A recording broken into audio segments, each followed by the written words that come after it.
The coverage of the Israeli attacks on Lebanon, then and now, are an example of how propagandized as a Western society we have been to see the Mossad, the Israeli secret services, as the good guys. If you think back, this is a perfectly natural reaction of people our age, because our cultural production apparatus in the West has been lionizing the Mossad in films, in series,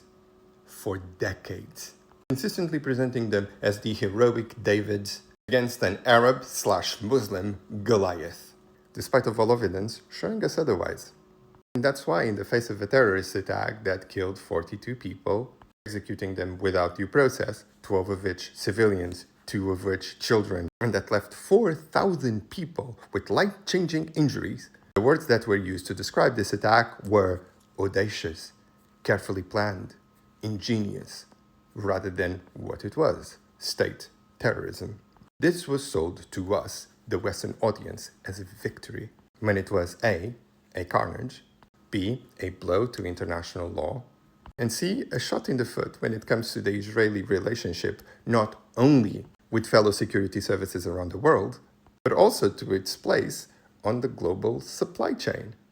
What Israel did was not only infringe on Lebanon's sovereignty, because whatever you think of Hezbollah, they're a political party in a country outside of Israel.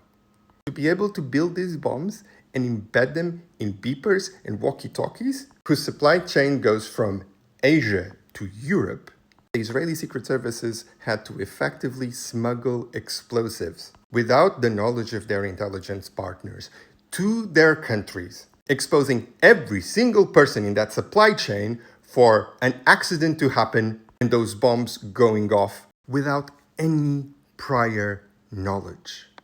I can almost guarantee that whilst politicians may be clapping at this, intelligence services are not. So it will damage their cooperation in the future. Because as self-appointed representatives of the West, and by doing this so glibly, they just made it acceptable for any enemy of the West to use the same tactics in our shores, enhancing the potential danger that we all suffer in a world in which the supply chains of electronics are global and mostly dark. If you were an electronics company that is not happy to be associated with this, would you trust any of your supply chain to Israel? Seeing it from that perspective, do you think that this is a victory?